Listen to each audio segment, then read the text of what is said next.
26-sentyabr 10:00 da Yuksalish Group kompaniyasidan aksiyada xonadon olish uchun qancha inson navbatda turibdi, shuni ko'rsam hozir. Mana hozirgina kelishdi. Ya mana Qashqardagi bular, hozir ichkariga kiramiz.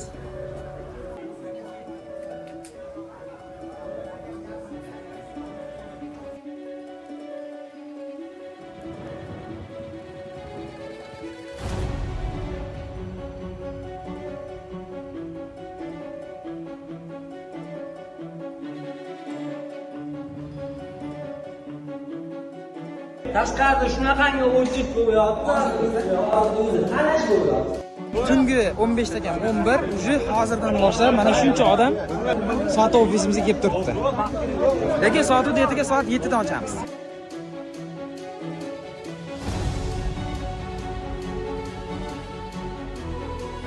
Birinchi kuni 291 ta, ikkinchi kuni 142 ta, uchinchi kuni 92 ta, to'rtinchi kuni 96 ta, beshinchi kuni 106 ta, oltinchi kuni ya'ni 1 oktyabr 113 ta, yettinchi kuni kecha 72 ta, hali bugun protsessda ketyapti. Bugun 3 oktyabr 23 ta.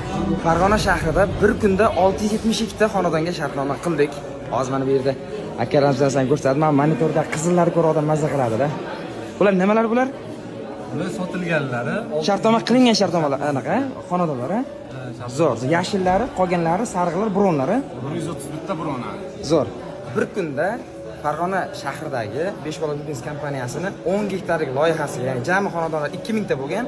Shuni bir kunda 672 tasi shartnoma qilib bo'ldik. 131 tasiga bron qilingan. Xudo xolasa, menimcha 2-3 kunda 2000 ta hammasi sotib ketsa kerak, ha? Xudo xolasa. Qanday qilib 20 kunning ichida 1700 tadan ziyod xonadon sotishga erishdik? Assalomu alaykum. Meni ismim Shohrux Yusupov, tadbirkorman, marketologman, Ustoz media agentligi rahbariman. Biz O'zbekistonda birinchi bo'lib Zapus texnologiyasini qurilish biznesiga qo'llab rekordlar o'rnatdik va hozirgacha rekordlar o'rnatib kelyapmiz. Balkim Zapus texnologiyasini nafaqat O'zbekistonda, balki dunyo bo'yicha ham birinchi bo'lib qo'llagan bo'lishimiz mumkin. 2023-yil dekabr oyida ilk bor qurilish biznesiga Zapus qo'llagan bo'lsak, hozirgacha jami 11 ta Zapus amalga oshiribmiz va umumiy hisobda 6000 tadan ziyod xonadonlarni egalariga yetib borishiga bir sababchi bo'lib kelyapmiz va o'ylaymanki, bu jamiyatga biz berayotgan bir katta hissalarimizdan biri deb o'ylayman. Ya'ni tadbirkorlar va mijozlar o'rtasida bir katta ko'prik bo'lishga harakat qilyapmiz va mana shu 11 ta zapuskimizni qaysidir biri juda katta bir muvaffaqiyatli bo'ldi, katta sotuvlar bo'ldi, qaysidirlari yaxshi o'xshamadi, muvaffaqiyatsiz bo'ldi. Muvaffaqiyatsiz bo'lganda nima xatolar qildik, muvaffaqiyat sabablari nima bo'ldi zo'r bo'lganlarida, mana shular haqida batafsil ma'lumot berishga harakat qilaman va ishonavering, mana shu videoni ko'rib turganlar uchun million dollarlik insaytlar bo'ladi deb o'ylayman. Imkoni qadar ichkaridan batafsil gapirib, siz uchun foydali bo'ladigan holatda gapirishga harakat qilaman. Shu uchun albatta videoni oxirigacha ko'ring. Agar siz qurilish sohasida, ya'ni quruvchi bo'ladigan bo'lsangiz, tadbirkor bo'ladigan bo'lsangiz, marketolog, sotuv menejeri, zapus sohasida shug'ullanayotgan inson bo'lsangiz yoki istalgan boshqa sohada qurilishdan tashqari boshqa bizneslar bilan shug'ullanadigan bo'lsangiz ham albatta bu video sizga foydali bo'ladi. Chunki zapus texnologiyasi nima, uni qanaqa qilib, demak, o'zingiz biznesingizga qo'llashingiz mumkinligi bo'yicha foydali, qimmatli insaytlar olasiz. Ishonavering, bu video siz uchun hayotingizda katta burilish yasaydigan video bo'lishi mumkin. Chunki bundan 1,5 salkam 2 yil oldin, 2023-yil dekabr oyida tashlangan meni hayotimdagi qadam meni hayotim uchun juda katta o'zgarish olib kelib berdi. O'ylaymanki, sizga ham katta foyda olib kelib beradi. Unda kuttirmasdan boshladik. Ismim Shohrux Yusupov, yoshim 28 da, Samarqand viloyatida tug'ilganman va asl mutaxassisligim Toshkent davlat texnika universitetida avtomatlashtirish yo'nalishida o'qiganman. Undan keyin robototexnika sohasida o'quv markaz biznesini tashkil qildik, ya'ni o'quv markazi ochdik. Shu sohada 3 yil faoliyat yuritdik. 2019-yildan tadbirkorlik boshlaganmizda. 2019-yildan 21-yilgacha o'quv markazi biznesda ishlab, o'sha paytdan birinchi, demak, marketingga doir, sotuvga doir, mediaga doir bo'lgan tajribalarimiz paydo bo'lgan. Boshlang'ich ilmlarni, tajribalarni o'sha paytda olganmiz. 2021-yil karantindan keyin ustozimiz Muhammadali Shonqulov bilan hamkorlik boshlangan, ya'ni ustozni mediaga olib chiqib, shaxsiy brendlarni rivojlantirib, ilmlarni xalqqa tarqatish bir fikri kelib qolganda, ustozga taklif berganimizda mayli deb ijobiy javob aytgan. Muhammadali Ishonqulov brendini shakllanishida eng katta xizmat ko'rsatgan ustoz media jamoasiga o'z minnatdorchiligimizni bildiramiz.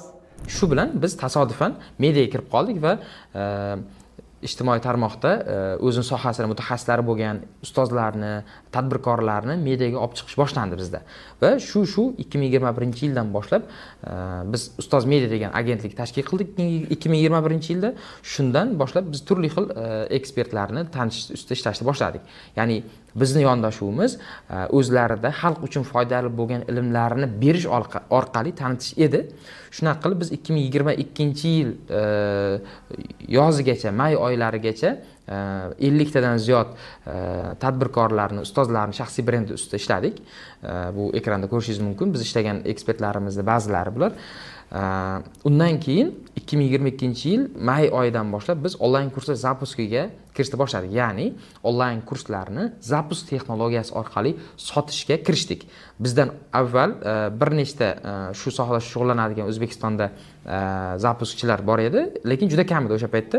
Xullas, o'sha paytda o'zimiz tajriba bilan noldan shu sohani o'rganishga harakat qildik. Asosan tajriba bilan bo'ldi, chunki bozorda bizga o'rgatadigan inson deyarli yo'q edi. O'rganishimiz uchun bizda imkoniyatimiz ham juda yuqori bo'lmagan.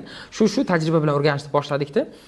2022-yil may oyidan to hozirgacha ham infobiznesda ham demak zapusklar qilib kelyapmiz. Bu yo'nalishda ham bizda umumiy tajriba 50 tadan ziyod zapusk qilganmiz. 200 tadan ziyod vebinarlar o'tkazganmiz. Bizdagi eng katta kuchli jihat bu tajriba bo'lib qoldi. Ya'ni biz juda ham ko'p sonli urinishlar, tajribalar, popitkalar qilib tajribamizni orttirib oldik va 2023-yil so'ngiga kelib bir Toshkent shahrida qurilish qilayotgan tadbirkor akamiz, quruvchi, hamkorlik qilish bo'yicha taklif bilan chiqdi. O'z ochig'ini aytsam, u insonni kimligini ham ochiq aytishni xohlardim, o'zi ruxsat bermagani uchun hozir ismini ochiqlay olmayman, lekin biladiganlar biladi. 2023-yil so'ngida hamkorlik taklifi bo'ldi va menga qiziq bo'ldi. Ya'ni chunki u inson, men katta bir qurilish loyiha qilyapman. Mana shu loyihani, shu siz qo'llayotgan texnologiya bilan sotuvni amalga oshirsak nima deysiz deb qoldi. Ya'ni qiziq bo'lyapti, bu tarafim aytdi. Menga ham qiziq bo'ldi, chunki nima uchun yo'q? Chunki hech kim qilmagan hozirgacha, bir yangilik bo'ladi deb biz tarafdan ham qiziqish bo'ldi-da. Shu bilan hamkorlik qilishga kirishdik. 2 oylik testoviy hamkorlik kelishdik, ya'ni uzoq muddatga emas, qisqa muddatga, ya'ni o'sha texnologiyani infobiznesda qo'llaydigan ishlarimizni qurilish biznesiga moslashtirib, demak, xonadonlar sotuvini amalga oshirish uchun ish boshladik. 2023-yil dekabrni ikkinchi yarmidan 2024-yil fevral oyi oxirlarigacha ham hamkorlik qildik va 2 ta zapusk amalga oshirdik o'shanda. Birinchi zapuskimiz adashmasam 16 kun, 16 kun edi. 16 kun ichida 270 tadan ziyod shartnoma bo'lgan. Eng qizig'i 2 oylik hamkorlikka kelishgan bo'lsa, 2 oylik hamkorlikdan umumiy kutuv o'sha paytda quruvchini, tadbirkorni o'zidan eshitganda shunaqa bo'lgan. Ya'ni 200-250 talar umumiy sotuv bo'lsa zo'r degan ma'noda bir fikr bildirganda, biz 16 kun ichida 270 tadan ziyod shartnoma bo'ldi. Umuman o'sha payt uchun sensatsiya bo'ldi. Men o'zim uchun ham katta bir yangi bir qita ixtiro bo'lgandek bo'ldi. Shu bilan keyin biz hali hamkorlik muddatimiz bor. Shuning uchun yana bitta zapusk qildik. Yana ikkinchi zapuskimizda esa undan ham ancha professionalroq. Endi birinchisi shunchaki nima deydi, just do it deydi. Shunchaki boshlagan bo'lsak, keyingisida ancha kamchiliklarni ustida ishladikda, yanvar oyini oxirrog'ida boshlagan bo'lsak, fevral oyi oxirigacha 1 oylik aksiya qilib zapusk qildikda, o'shanda umumiy 1200 tadan ziyodroq shartnoma bo'lgandi. 2 ta zapuskga bitta qilib aytadigan bo'lsak, jami 1,5 tadan ziyod o'sha hamkorlik davomida shartnoma bo'lgan. To'g'ri, ularning ichida qanchadir qismi atkazga chiqqan, boshqa bo'lishi mumkin. U ma'lumotlarni oxirigacha menda yo'q, chunki vaqt o'tib shartnomalardan atkaz bo'lishi mumkin. Umumiy hisobda lekin 1500 tadan ziyod, 1600 ta atrofidagi shartnoma bo'lgandi. 2 oylik hamkorlik bo'ldi. O'sha payt uchun menda bir katta bir sensatsiya bo'ldi. Bu menimcha qurilish bozorida ham ko'pchilik xabari bo'ldi bundan. Keyin shu bilan biz keyingi bosqich hamkorlik uchun переговор muvaffaqiyatsiz bo'ldi, ya'ni dальше ishlashga kelisha olmaganimiz uchun, ya'ni yaxshi munosabat qoldi, lekin keyinchalik ishlashga kelishmaganimiz uchun hamkorlik to'xtadi va shu bilan biz yana infobiznesda boshqa loyihalarimiz ustida ishlayverdik. Doimiy bizda 5 ta 6 ta infobiznesda zapuslarimiz bo'lardi, turli xil yo'nalishda ekspertlar bilan biznes yo'nalishi, masalan, ozish, dietologiya yo'nalishidir, marketing, sotuv yoki tikuvchilik, har xil yo'nalishda asosan ayollarga kasb o'rgatuvchi, daromad topishga yo'naltirilgan sohalardan ko'proq qilishga harakat qilardik. Masalan, mobilografiya. Shu uchun doimiy parallel o'rtacha 4 ta, 5 ta, 6 ta mana shunaqa loyihalarimiz zapusga ketardi. Shunaqa qilib biz yana infobiznesdagi faoliyatimizni davom ettirib ketaverdik.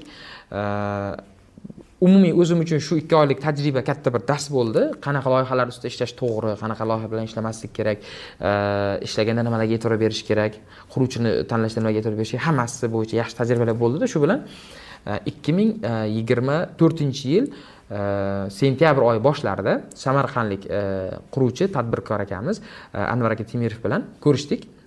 Hamkorlik taklifi bo'yicha uchrashuv taklif qildi. Shu bilan Samarqandga borib ko'rishdik. Har taraflama qadriyatimiz, dunyo qarashimiz ko'p jihatdan to'g'ri keldi. Kompaniya shu paytgacha qurgan loyihalari, xalqni bu kompaniyadan mamnunligi mijozlarini, ko'p jihatdan ishonchli kompaniya degan bir xulosaga kelganimiz uchun va bir-birimizga berayotgan taklifimiz ikkita taraf uchun ham qiziq bo'lgani uchun yana hamkorlik ikkinchi quruvchi bilan hamkorlik boshlandi. Bu 2024-yil sentyabr oylarida edi. Shu bilan 2024-yil so'ngigacha, ya'ni 3,5 oylik testoviy hamkorlik boshlaganimizda birinchi zapusni boshladik. Sentyabr oyining oxirrog'ida, 20-nechinchidir sentyabr, 24-sentyabrmidi biz hamkorlikni boshladik. Samarqand shahridagi Anvar akani Eco City degan loyihasi bor edi. O'sha loyihaga zapus qo'lladik. Eng qizig'i, bu zapuskimiz avvalgidan ham ancha ziyoda rekord bo'ldi.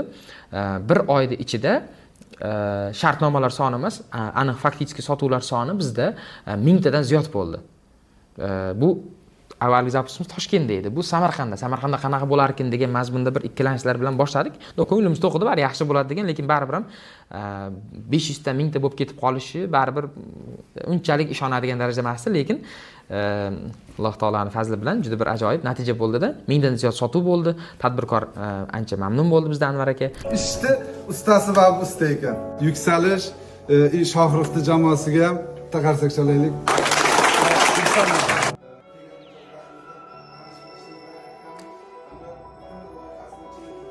Soat 11:30. Hozirgacha ertalabdan 346 ta inson navbatga yozdirilgan. Ichkariga kirib o'sha ma'lumotni olib shartnoma qilib ketishyapti. Parallel 10 dan ziyod menejerlar ishlab ma'lumot beryapti va tashqarida navbatga kelayotgan endi insonlar qarab turibdi.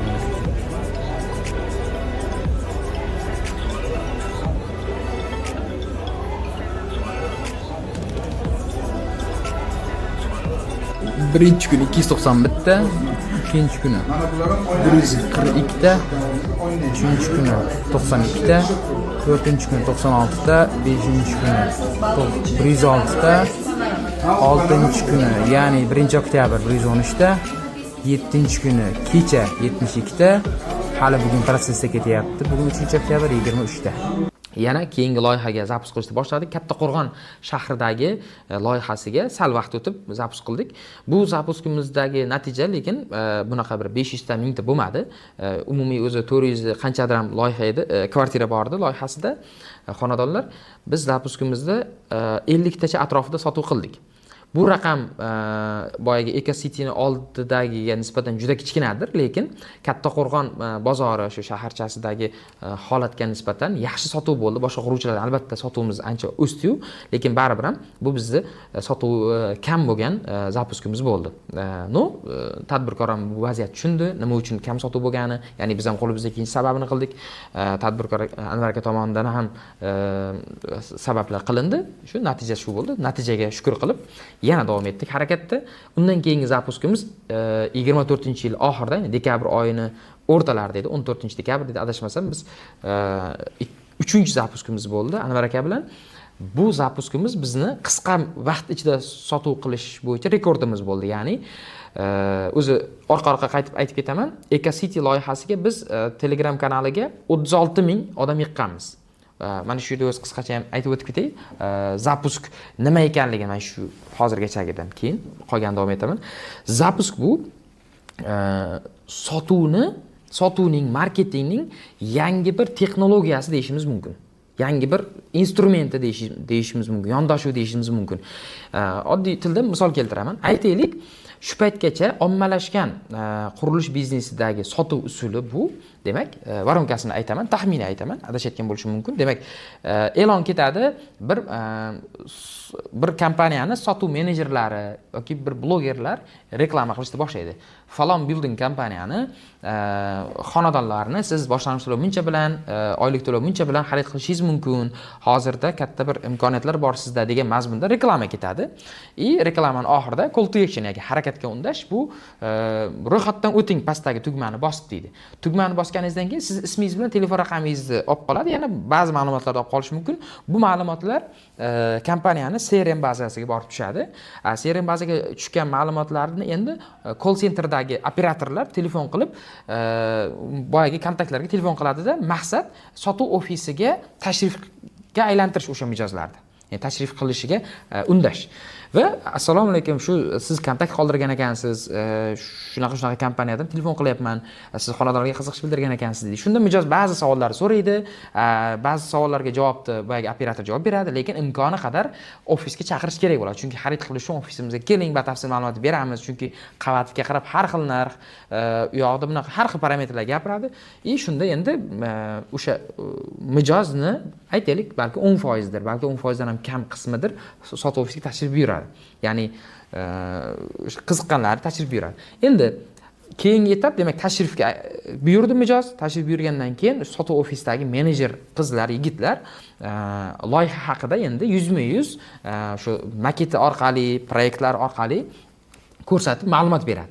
Va o'shandan keyin aytaylik, loyihani umumiy ko'rinishi, lokatsiyasi, narx-navolari, aytaylik, qurilishda ishlayotgan materiallar va hokazo umuman faktorlar bor. Xarid qilish uchun o'sha faktorlar to'g'ri kelgandan keyin shartnoma qiladi. Bu demak, shartnomadan keyin demak to'lov amalga oshiriladi. Mana shu varonka. Bu ham bitta hozirgi kunda ommalashayotgan, tizimlashayotgan bir sotuv varonkasi deyish mumkin. Faqat bu usulni plyusi albatta tizimlashgani bo'lishi mumkin, minusi esa bu ommalashdi bozorda. Va endi aytaylik, bitta mijoz bitta inson kvartira xarid qilish uchun Novostroykadan kamida 10 ta, balkim 20 ta qurilish kompaniyalarini aylanib chiqadi. Masalan, Toshkent shahrida bo'lsa har xil kompaniya aylanib chiqadi. Hammasi deyarli bir xil, o'sha varonka bir xil edi, telefon qilgan, keling degan. Ya'ni deyarli bir xil jarayon. Shuning uchun ajralib turish yo'q, unikalliklar juda kam bu yerda.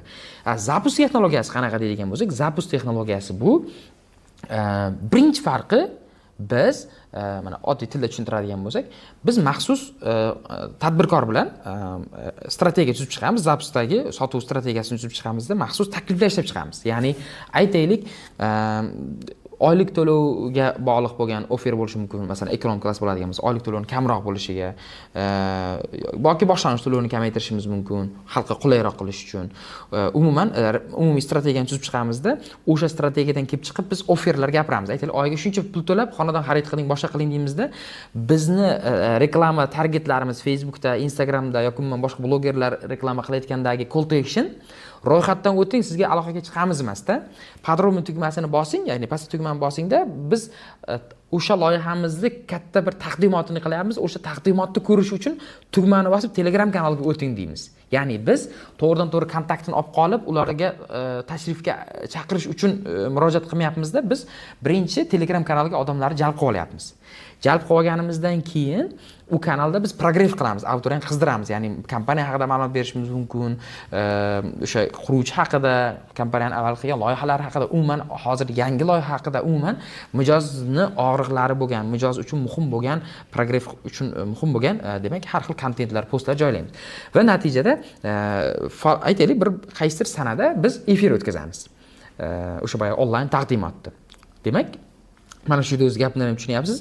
Yana bitta muhim katta farqi, avvalgi varonkalardan, avvalgi sotuv usullaridan farqi bunda biz sotuvni qaysidir bir call centerdagi operator qiz yoki sotuv menejeri emas, onlayn formatda ma'lumot beramiz va ma'lumot berganda ham kompaniyani asoschisini, brendni egasini o'zi, rahbari o'zi yoki biron bir yuqori lavozimli, ya'ni kompaniya uchun muhim mas'uliyatga ega bo'lgan, lavozimga ega bo'lgan insonni o'zi chiqib ma'lumot beradi. Ya'ni oddiy qilib aytganda, oddiy bir menejer qiz javob berishdan ko'ra, kompaniyani rahbari javob berishning o'rtasida katta farq bor. Ayniqsa, u kompaniya rahbarining brendi qurilgan bo'lsa.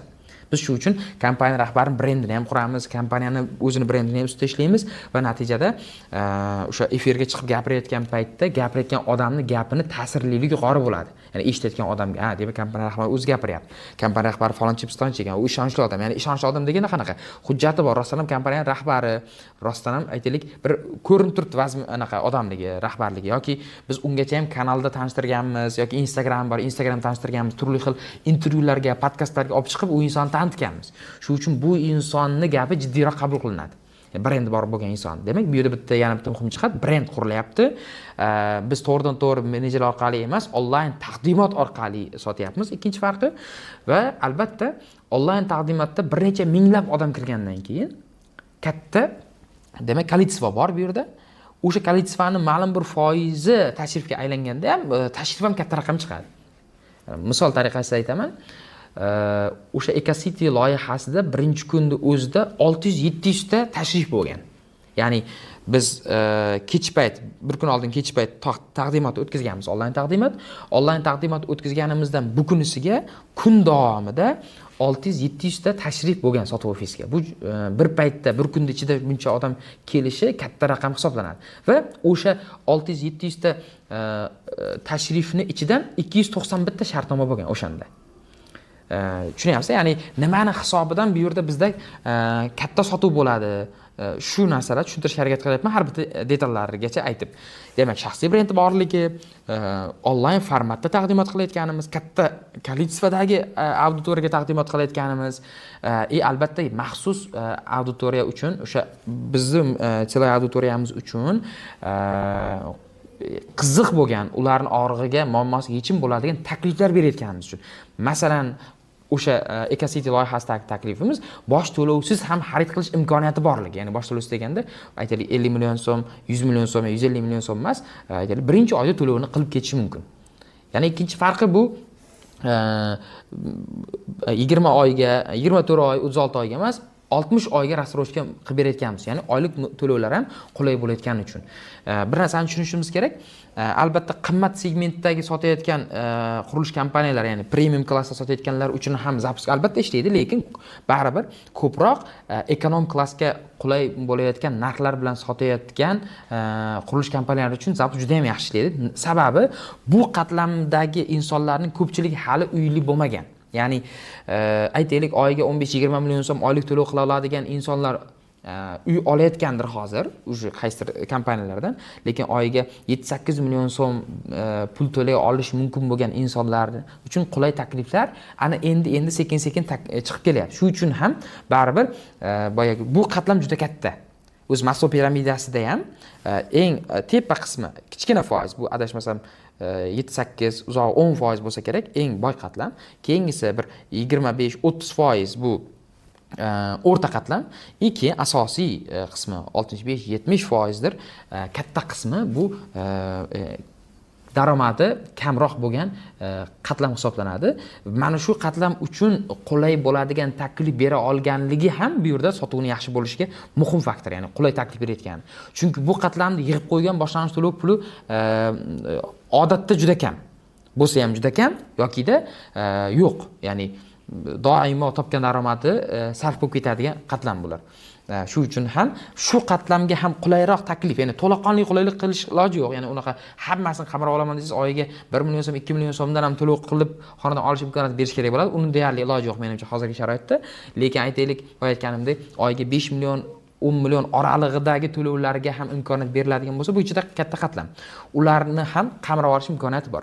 Birinchidan, demak, o'shalarga ham qulay qamrov berdik. Ikkinchidan, ishonchli kompaniya, ishonchli quruvchi brendini qurdik.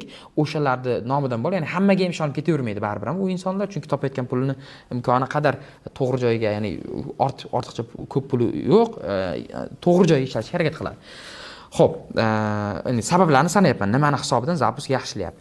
Keyingisi biz albatta katta potokda tashrif amalga oshirganimizdan keyin maksimal ajiotaj qilib, maksimal o'sha progress qilib, mana insonlar sotib olyapti bizdan, ishonyapti bizga deb, ya'ni bor ma'lumotni, yo'q ma'lumotimiz, yolg'on ishlatmasdan albatta, lekin bor ma'lumotni maksimal, demak o'sha Telegram kanallarimizda, tarmoqlarimizda ulashamiz va odamlarda o'sha qiziqish paydo bo'ladi. Hamma uyolyapti-ki, men olmayotgan ekanman degan bir hissiyot bo'ladi-da, yana progress bo'lib sotib olishlar naqasi oshadi, ko'rsatkichlar. Mana shu yerda endi muhim bitta narsani aytib ketishim kerak. Baribir zapus texnologiyasi orqali sotuvingiz yuqori bo'lishi uchun muhim bitta faktor tadbirkorni bu yerda qarashida hayotga. Mayli men bitta kvartiradan, ya'ni shartli ravishda aytaman, 100 so'm foyda qilmay, 50 so'm foyda qilay, lekin ma'lum bir vaqt ichida 100 ta kvartira sotmay, 1000 ta kvartira sotay. Ham bu yerda xalqqa qulay bo'ladi, xalqqa qulaylik qilib berilayotgani uchun xalqni ko'p o'sha pul olish, uy olish imkoniyati yetishmayroq turgan, ya'ni shu avvalgi boshqa quruvchilar berayotgan shartlarga imkoni yetmay turganlarga bu quruvchi berayotgani uchun ham yaxshi sotuv bo'lyapti. Ham bo'layotgandek, kam kvartira sotib ko'p foyda qilish emas, ya'ni har bittasidan ko'p foyda qilib kam sotish emas. Kamroq foyda qilay bitta kvartiradan, lekin ko'proq sotay degan qarash bilan harakat qiladigan tadbirkorlar uchun ko'proq to'g'ri keladi. Shunda boyagi shartlar ancha xalqqa qulay bo'ladi-da. Shu uchun ham biz harakat qilamiz. Biror bir quruvchi bilan ishlayotgan bo'lsak, nechta kvartira sotmoqchisiz desak, imkoni qadar bir necha mingta qurilish anaqa kvartiralari bor bo'lgan kattaroq loyihalar bilan ishlashga harakat qilamiz. Chunki u insonlar masalan yerni ham optimga oladi, bari qurilish ham bari bo'lay anaqa arzonroq tushadi va katta quruvchi bo'lgani hisobidan ham xalqqa qulayroq taklif berishga tayyor bo'ladi. Ya'ni bu yerda shu narsani biz faxr bilan aytishimiz mumkin. Shu paytgacha biz zapus umumiy qo'llagan zapuslarimiz, qilgan zapuslarimiz soni 11 ta bo'lsa, umumiy 6000 tadan ziyod xonadonlarni demak xalqqa yetkazishga, 6000 dan ziyod insonlar, oilalar xonadonli bo'lishiga bir hissa qo'shdik deb ayta olamiz. Bu ham bu yerda boya aytganimizdek, bizning missiyamiz shu yerdaki, ishonchli quruvchi, xalqqa bir qulaylik qilib beraman degan quruvchi va xalqning o'rtasida ko'prik bo'lib berishga harakat qilyapmiz. Yana boya aytganimdek, tadbirkor kamroq foyda qilib, lekin bitta kvartiradan kamroq foyda qilib, ko'proq kvartira sotib, ya'ni ko'proq ob'yomdan baribir albatta ko'proq foyda qilish maqsadi. Shunaqa ishlaydigan tadbirkorlar bilan, ikkinchisi xalqni o'rtasidagi ko'prik bo'lib berib olaman. Mana umumiy hisobda 1,5 yildan ziyodroq, 2 yilga yaqinroq vaqt bo'lyapti shu sohada, ya'ni qurilish zapuslar bilan shug'ullanib kelayotganimiz bilan 6000 dan ziyod kvartira bu yaxshigina katta raqam deb o'ylayman. Va eng katta bizni bitta yana bitta nima deydi, biz xursand bo'ladigan narsa bu sohada O'zbekistonda birinchi bo'lib qo'llaganimiz va hozirgacha ham bozorda eng katta sotuvlarni amalga oshirib kelayotganimiz. Balkim zapuskni dunyo bo'yicha ham hech kim qo'llamagan bo'lishi ham mumkin, hech qayerda ko'rmaganman, SNGda ko'rmaganman, balkim boshqa davlatda bordir. Chunki birovdan ko'rganimiz uchun emas, shunchaki idea kelgani uchun boshlangan. Xullas, asosiy falsafani shunda tushuntiryapman. Nimani hisobidan zapusk yaxshi ishlayotganligi. Tadbirkor ham yondasha olish kerak, xalqning muammolariga yechim beraman deb. Endi arzon qila olmayotgan tadbirkorlar xalqning muammosiga yechim bermayotgan, ular yomon degan ma'noda aytmayapman, lekin boya aytganimdek, ekonom klassga tegishli bo'lgan auditoriya uchun qulay taklif bera olish aytyapman. Albatta premium klass, o'rta segment, qimmat biznes klassda uy qurayotganlarga ham zapusk albatta yaxshi deydi. Chunki baribir ham bir paytda onlayn formatda bir necha minglab insonlarga siz loyihangiz haqida ma'lumot berganingizdan keyin siz loyihangiz haqida xabardor insonlar ko'p bo'ladi va shuni hisobidan avvalgidan ko'ra albatta bir necha karra yuqori sotish imkoniyati bor sizda. Xo'p, shunaqa qilib, demak, Anvar Temirov bilan hamkorligimizdagi demak 3-zapus haqida gapiraman. Bu Samarqand shahridagi Sattepo Avenue loyihasi edi. Loyihada o'zi sotilmay qolgan jami kvartiralar soni 240 nechtadir ham edi o'shanda va yil so'ng oxirlab boryapti. Yana bir zapus qilishga vaqt bor. Shu janrlarga yana bironta loyihaga zapus qilmaymiz deganimda, o'zi seriyamni ko'rdida. Shu loyihada 240 tacha loyiha kvartira bor ekan, shunga zapus qilamizmi dedi. Bo'ldi, tezlashtirib boshladik-da. Telegram kanalga 108 mingta auditoriya yig'dik. Avval o'sha bir 20 mingtacha bor edi. Shuni ustiga odam yig'dik-da. Avvalgi zapuslarimizga uchun ochilgan kanal ustiga yana yig'yapmiz. Va 108 mingtacha odam bo'ldi, 100 ming plus bo'ldi. To'g'ri 108 ming deb eslamayman, 107 ming bo'lishi ham mumkin. Xo'p, shunaqa qilib u kanalga odam yig'dik, efir o'tkazdik. Efirda 7 mingta odam jonli efirda o'tirdi. o'rtacha va bu kunisiga ertalab soat 8:15 larda sotuvni ochganmiz. 15-dekabr kuni, ya'ni taqdimotni bu kunisiga ertalab va 8:15 larda taxminan sotib ochgan bo'lsak, 11:30 gacha 240 ta kvartirani hammasi sotib bo'lindi. Biz rekordni 3-marta yangiladik. Alloh fazli bilan atigi 3 soat ichida 200 tadan ziyod xonadonni sotib tugatdik.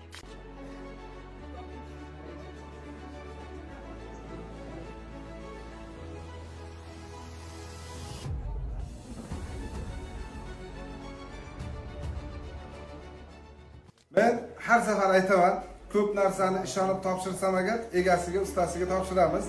Shu safar ham mana aka-uka birlashdi, jamoa hamma kelgan, hammasi bilan birga ishlashdik. Ustasi baribir usta, bu yigitlardan biz yomonlik ko'rmadik. Xudo xohlasa, bundan ham yangi ideyalar kelaversin shu ukalarimga. Bizlar birgalashib katta ishlar qilaylik. Chunki bizlar shunchaki o'tib ketish uchun kelmaganmiz. Bu yerda katta narsalar qilib ketishadi. Xudo xohlasa. Hammalaringizga rahmat. Hamma jamoaga rahmat. Bu bizni o'sha paytdagi eng tezlik bilan sotgan anaqamiz edi. Sotuvimiz edi. Ya'ni 3 soatda ichida, 3 soatdan sal ziyodroq vaqtda ichida 240 ta xonadonni sotib tugatdik. O'sha paytda realniy mijoz kelib qarab turibdi, yana olaman deb, lekin bizda kvartira tugagan edi. Bu biz uchun bitta juda xursand bo'ladigan holat bo'lgandi, chunki avvalgi loyihalarimizda 1 oyda 1000 tadan ziyod sotgandik. Eko Cityda masalan. O'rtada yana bitta kam sotuvimiz bo'lib qoldi. Kattaqo'rg'ondagi loyihamiz 50 tacha atrofida. Shuning uchun bu juda bizni xursand qildi va shu bilan yil tugadi. Hamkorligimiz Anvar aka bilan belgilangan vaqt tugadi. Shu bilan yana qayta pergovga o'tirdik. Nima qilamiz? Natijalar zo'r bo'ldi. Men yana dars ishlash fikridaman dedi Anvar aka. Xuddi shunday bizda ham shunaqa fikr bo'ldi. Yana 25-yil uchun ham kelishuv qilib hozirda hamkorlik qilyapmiz. Undan keyingi Anvar aka bilan qilgan loyihamiz bu Qashqadaryo viloyati Qarshi shahridagi loyihasi, ya'ni 5 gektarlik qismi sotuvga ochilganda Qarshi City loyihasini sotuvi edi. Endi Samarqanddan ko'ra Qashqadaryo yana ham nima deydi, baribir qanaqa bo'lar ekan deb birinchi Toshkentda sotuv qilganmiz, Samarqand qanaqa bo'lar ekan deb boshlaganmiz. Xuddi shunday Qashqadaryo qanaqa bo'lar ekan deb ikkilanibroq, lekin bir harakat qilib jiddiy jahd bilan sotuv u yoqda zapus qildik. Xo'p, u yoqda 1 oyda birinchi zapuskimizda 1 oydan kamroq vaqt ichida xo'p 600 tadan ziyod sotuv bo'lgan unda. Sotuv, ya'ni bu yerda shartnomalar haqida gapirmayapman. Shartnoma albatta undan ko'p bo'ladi, chunki bosh to'lash variantida kam to'lovlar bilan shartnoma olib ketgan insonlarni 1 hafta 10 kun 1 oyda ichida shartnomalar bekor bo'lish anaqasi ham, ya'ni to'lov qilmasdan turib shartnoma ko'tarib ketadiganlar ham anchayin bo'ladi. Biz hozir sotuvlar haqida gapiryapmiz. 600 dan ziyod Qarshi City loyihasi sotuv bo'lgan. Bu ham juda katta biz uchun natija bo'ldi, chunki tadbirkor samarqandlik, biz Qashqadaryoda brendini ustida ishlab, Qashqadaryoda targ'ibot qilib, Qashqadaryo uchun zapus qilib, taqdimot o'tkazib, sotuv amalga oshirdik. Va birinchi kunda o'zida 1000 tadan ziyod inson sotuvga tashrif buyurgandi o'shanda. Va undan keyingi hamkorligimiz bu Qashqadaryo viloyati Shahrisabz tumanidagi qilgan zapuskimiz bo'ldi. Unda sotuvimiz 550 ta bo'lgan. Atkazlarda hammasini ayirib tashlagandagi holatda 550 ta xonadon sotuv qildik. Unda Temuriylar loyihasi edi bu. Bu ham biz uchun juda katta bir natija bo'ldi. Sababi bu qanaqa bo'lar ekan, ya'ni Qarshi shahri ham emasda, viloyat markazi ham emasda, endi bitta tumandagi shaharga qilayotgan zapuskimiz edi. Shu bilan demak biz Anvar aka bilan jami hisobda 5 ta zapusk hozirgacha amalga oshirib keldik. Va shu orada Anvar aka tomonidan ham bizga bir tashabbus bo'lib, Anvar aka yana boshqa yaxshi quruvchilar bo'layotgan bo'lsa, albatta ishlanglar, chunki xalqqa bir qulaylik beradigan bo'lsa, xalqqa bir yengillik bo'ladigan bo'lsa, shunaqa qilib beraman degan tadbirkor bo'laringiz albatta ishlash kerak degan mazmunda bir o'z anaqa tilda aytganda davro bo'ldi. Shu bilan biz yana boshqa tadbirkorlar bilan ishlashni boshladik. Bu ishlagan tadbirkorlarimizdan bittasi Samarqand shahrida Sarhouse kompaniyasi rahbari Sarvar aka bilan qilgan zapuskimiz bo'ldi. Bu zapuskimizdan bizda sotuv kamroq bo'lgan loyihalardan biri, umumiy 70 ta 80 tacha sotuv bo'lgan. No, o'sha kompaniya uchun bor resurslari nuqtai nazardan yomon sotuv bo'lmagan. Baribir ham shu narsani aytishimiz mumkin, hamma zapuslar ham zo'r o'xshaydi degan narsa yo'q. Mana shu bu bizning ikkinchi kamroq sotuv bo'lgan, ya'ni 100 tadan kam sotuv qilgan ikkinchi zapuskimiz bo'lgan Sarhouse kompaniyasi bilan. Va undan keyin yana biz Toshkent viloyati Olmaliq shahrida Yakkasaroy demak loyihasiga qilgan zapuskimiz bo'ldi. Hammaga xayrli kech. Xudo xohlasa bugun Jamshid og'amiz va Saror og'amiz bilan Olmaliqda bo'lmagan katta bir aksiyani e'lon qilamiz. Nima bo'ldi? Raqam bo'yicha gapiring. Efirimizda sotuvni ro'yxatga o'tish uchun sotuvni ochdik, ro'yxatdan o'tishni ochdik. Taxminan 20 minutda 4000 ga yaqin odam ro'yxatdan o'tib bo'ldi. Jamshid aka, emotsiyani gapiravering endi. Emotsiya juda bir hayajonimiz va xursandchiligimiz cheksiz, chunki kutganimizdan-da ortiq. U zapuskda ham 70 tadan ziyodroq sotuv bo'ldi, amalga oshdi. Endi bu zapusk bilan shu kamroq sotuv bo'lgan zapuslarimizda albatta sabablariga tahlil qiladigan bo'lsak, bozor hajmiga bog'liq, berayotgan taklifni xalqqa qulayligiga bog'liq, kompaniya egasining brendiga bog'liq, shu paytgacha qurgan qurilish loyihalari, ya'ni portfoliyolariga bog'liq, ko'p faktorlarga bog'liq. Albatta biz tarafimizdan bajarilayotgan ishlarda ham kamchiliklar bo'lgan va quruvchi tomonidagi resurslarning ham shunga yarasha kamroq bo'lgan. Ya'ni masalan Anvar aka bilan Qashqadaryolarda, Shahrisabzlarda yaxshi sotuvlar qildik-ku, lekin Kattaqo'rg'onda kamroq bo'lgani o'sha bozordagi holatlardan kelib chiqib turib ham bo'lgan. Ya'ni bitta quruvchi bilan zo'r sotuv qilib turibmizda, qaysi proyektda kam sotuv bo'lyapti. Ya'ni bunaqa holatlar ham uchragan bizda. Xo'p, shunaqa qilib keyin biz Namangan va Farg'ona shaharlarida zapusk qilish uchun kelishdik. Demak, Namangan shahrida Baxt City degan loyiha, ya'ni o'zi aslida samarqandlik tadbirkor akamiz Anvar aka, u ham ismlari, ya'ni boshqa quruvchi, u kishi samarqandlik Anvar Fazliddinzoda og'amiz bilan Namangan shahrida 7 gektarlik loyihasiga zapusk qildik. Umumiy hisobda 2800 ta loyiha xonadoni bor. Bu loyihaga zapuskni qo'llab 20 kun, 23 haftada 400 tadan ziyod xonadon sotdik. Boshliq hozirgina efir tugatib bo'ldi. Ujma eshik tagida shuncha o'chiqdi. 6000 tadan ziyod odam efirda o'zlari ro'yxatdan o'tib bo'lgan. Hozir ro'yxatdan o'tganlar soni 6000 dan oshdi. Aksiyaga 300 ta uy berganmiz. Bu 6000 ta odamga 200 kishiga bitta odam degan hisob bo'ladi. Tashqarida shunaqangi o'chib qo'yapti. O'zi qanash bo'lyapti. Ana, o'chib. Shunaqangi o'chib qo'yapti. Odam ertaga bu hech narsa emas. Ha, nasib qilsa ertaga mashina bezak kelmaydi. Nega siqmaydi odam? Xuddi shunday. Tungi 15 takan 11, uje hozirdan boshlab mana shuncha odam sotuv ofisimizga kelib turibdi. Lekin sotuvni ertaga soat 7 dan ochamiz. Jamoa uchun katta rahmat. Biz komanda bilan tayyormiz. Anvar aka, mana hozir soat 8 bo'lyapti. Endi tongda o'zi shuncha odam gavjum. Kecha tunda o'zi 400 dan ziyod jonli navbat tarqatilgan.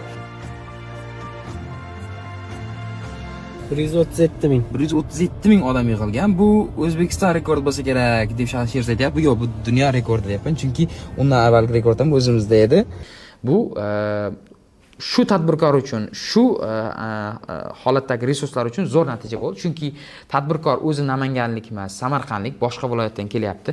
Avvaldan juda ko'p qurilish loyihalari yo'q, ya'ni juda maqtangulik loyihalari yo'q. O'zining shaxsiy brendi yo'q. Ya'ni biz o'sha paytda o'zida 1 oy, yarim oyda ichida maksimal intervyularga olib chiqib, reklamalarga olib chiqib turib, brendning ustida ishlaganimizdagi natija. Undan tashqari baribir nutqqa bog'liq, o'zbek tilida ravon gapirishi, ya'ni o'zini fikrlarini bildira olish nuqtai nazaridan ham ancha tajribasi hali boshlang'ich darajada bo'lgani uchun bizdagi umumiy natija shunday bo'ldi. Albatta biz bilan bog'liq bo'lgan ham sabablar nuqtai nazaridan 400 dan ziyod sotuv, bu bizga zo'r natija bo'lgan.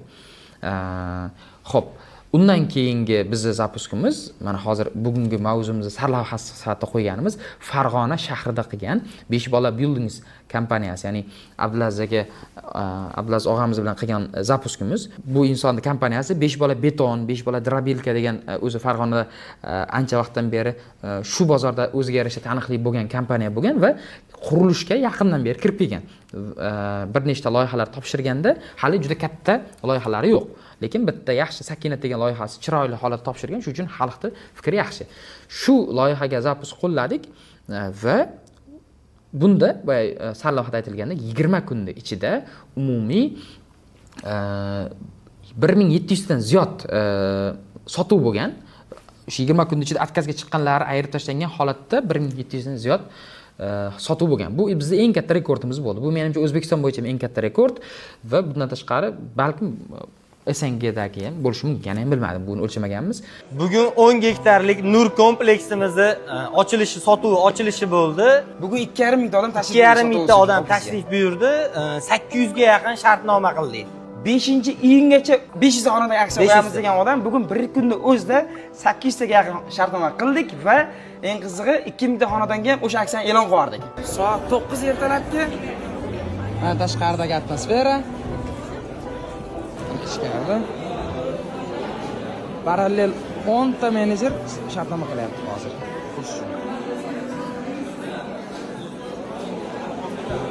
Bugun sotuğumuzun 2-chi kuni. Manzara qarang, soat 15:00 ga yaqinlashdi. Hali ham o'chib bo'yicha kirgizyapti ichkariga. Bu kassaga o'chib, to'lov uchun o'chib.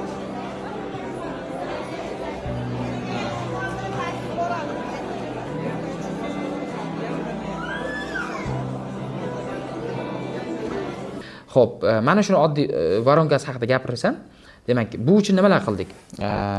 Pulnews Jahongir Latifga intervyu olib chiqdi, Pulnews loyihasiga, shaxsiy brendimizni ustida ishlash uchun. Birgalikda Abdulaziz aka ikkalamiz birgalikda podkast qildik. Bundan tashqari auditoriya yig'ish uchun, yaxshi targ'ibot uchun ancha aktiv ishladik. Umumiy Telegram kanaliga 124 ming obunachi yig'dik. Jonli efirga, ya'ni aksiyamizning taqdimotiga 9000 o'rtacha 9000 ta inson jonli efirda kuzatib turdi. YouTube, Telegram kanallarida umumiy va sotuv ofisimizga birinchi kunda o'zida 2000 tadan ziyod tashrif bo'lgan. 2000 tadan ziyod birinchi kunda o'zida va birinchi kunda o'zida 672 ta shartnoma qilganmiz. Albatta uning ichida to'lamaganlari bor. Uni keyin filtr qilib chiqqanimizdan keyin albatta undan kamayadi. 20 kunda ichida hamma shu filtr qilib bo'lganlarimizdan qolgani 1700 ziyod sotuv bo'lgan. Bu katta natija bo'ldi. Endi shuni ham yaxshi sotuv bo'lganligiga nima faktorlar sabab deyotgan bo'lsak, tahlil qiladigan bo'lsak, birinchidan brend o'sha Farg'ona shahri uchun, Farg'ona viloyati uchun o'ziga yarasha brendi bor. 5 bola beton brendini o'ziga yarasha taniqli bo'lgan. Juda mashhur bo'lmagandir, lekin ko'rgan 5 bola beton kompaniyasining texnikalari, ko'chalarda u yoq bu yoqda yurganda ko'chada bannerlarni ko'rgan. Shuning uchun brendga nisbatan ishonch yuqoriroq. Ikkinchisi, shaxsiy brend ustida ishlayapmiz, kompaniya egasini brendi ustida. O'zi farg'onalik, o'sha 5 bola beton kompaniyasining asoschisi chiqib, brend ustida biz targ'ibot qilyapmiz. Undan keyin Jahongir Latifga intervyu olib chiqyapmiz. Ya'ni brend ustidagi aktivlik haqida gapiryapman va undan tashqari takliflar ham ancha qulay. Farg'onada 5 yilga rassrochka bor, lekin bu darajada qulay emasdi. Ya'ni oylik to'lovlar va hokazo, boshlang'ich to'lovsiz 5 yillik rassrochka bor edi, lekin kamroq bo'lgan. Lekin ishonchli kompaniyadan 5 yilga rassrochka bosh to'lovsiz formati bo'lmagan. Ya'ni o'zi Farg'onada brend qurgan qurilish kompaniyasini biz ko'rmadik. Balki bordir, lekin bir mediada shovqin qilib aktiv ishlayotgan quruvchini ko'rmadik. Ya'ni Farg'onada birinchilardan bo'lib shu narsani qilayotgani uchun ham Farg'onada uy olishga nisbatan ehtiyoji bo'lgan auditoriyani katta qismini biz o'zimizga og'dira oldik deb o'ylayman. Va albatta bu yerda har bir quruvchi bilan ishlab, shu paytgacha nechta quruvchilar ishlagan bo'lsak, 11 ta zapis davomida sotuvi yaxshi bo'lishiga biz marketing, sotuv, shu zapusk, ya'ni kasbiy sabablar, ya'ni qurish tomonidan qurilishini narxi qulayligi, lokatsiyasi yaxshiligi, loyihani umumiy yaxshi sifatli materiallardan qurilayotganligi va hokazo, ya'ni sabablardan tashqarigi muhim sabablar ham bor albatta. Bu o'ylayman doimiy men kuzatganlarimning ichida doimiy ota-onasidan duo olayotganligi, doimiy shu birovning haqqidan qo'rqib bir harakat qilib kelayotganligi, xalqqa foyda tegsin deb harakat qilayotganligi, ya'ni bevosita emas, bilvosita deymizmi, nima desa bo'ladi.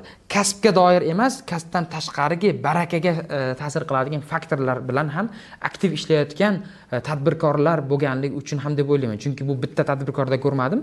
Deyarli biz bilan birga ishlab, sotuvi yaxshi bo'lgan tadbirkorlarda kuzatganimda, har birida muhim bo'lgan narsa shu ota-onasiga nisbatan juda e'tiborli, ota-onasi har doim duosini oladigan, ehsonli, boshqalarga yaxshilik qiladigan, ko'rsatmasdan qilayotgan ehsonlar ehsonlari juda ko'p, ko'rsatib qilayotgan ehsonlardan mana shunaqa insonlar bo'lgani uchun ham deb o'ylayman.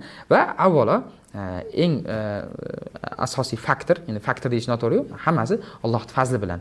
Alloh nasib qildi bo'ldi.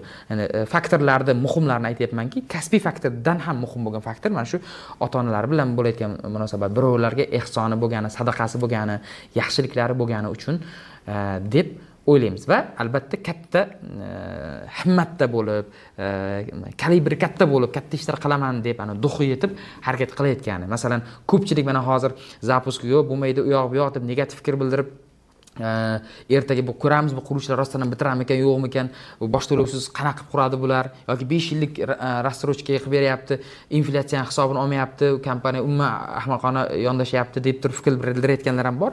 Shu fikrlarga ham anaqa qaramasdan duxi yetib, xalqqa foydali bo'lsin, bu aytganimdek, bitta kvartiradan umumiy 100 so'm foyda qilmay, 50 so'm foyda qilay mayli, no zato katta ob'yom sotaman.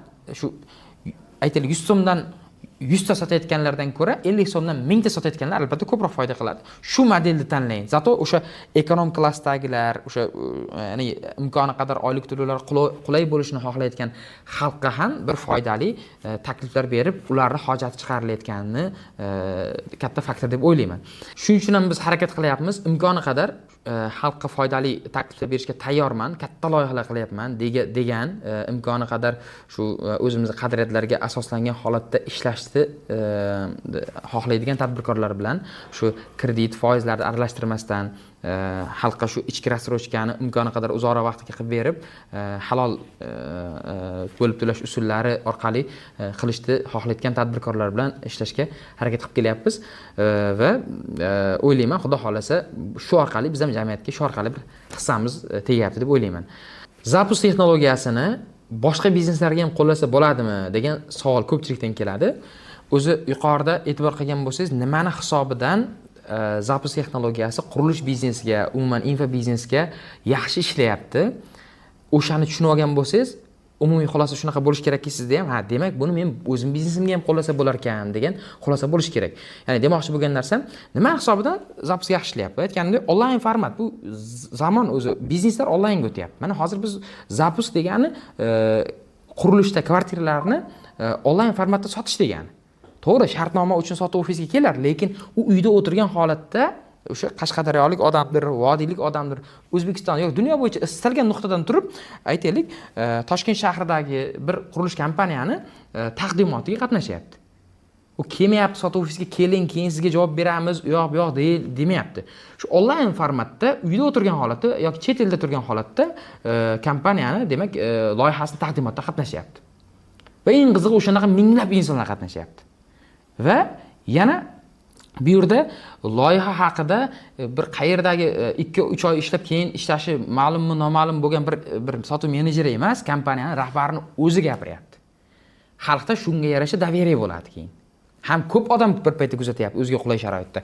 Ham ishonchli odam gapiryapti, kompaniyaning egasi. Ham bu yerda maxsus o'sha paytda shu mahsulotni xarid qilib olish uchun maxsus taklif berilyapti, maxsus bir aksiya, albatta Zapusda qulayroq taklif berilyapti. Ya'ni har bir sotuvni yaxshi bo'lishiga muhim faktor bo'lyapti-da. Yaxshi taklif berilyapti, aytganda bosh to'lovsiz olishingiz mumkin yoki bosh to'lov 30 million, 40 million so'm deyish mumkin. 5 yillik rassrochka va hokazo. Ya'ni qulay takliflar berilyapti. Ham kerak bo'lsa, aytaylik, mana shu aksiya davomida sotib olganlarga qanaqadir sovg'alar beraman deyish mumkin. Ya'ni maxsus offerlar ishlab chiqilyapti. Va undan tashqari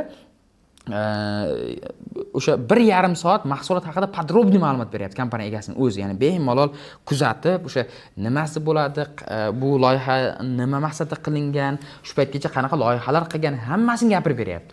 Shuni hisobidan ham o'zi kuzatuvchida rostdan ham shunaqa xonadon olish, shunaqa joydan xonadon olish ehtiyoji bor bo'lgan odam olishiga nisbatan jiddiy bir turtki bo'ladi. Olish qaroriga kelib bo'lib 90% deyarli olish qaroriga kelib bo'lib, keyin aytaylik viloyatdan o'sha boyagi qurilish kompaniyasiga qarab yo'lga chiqadi.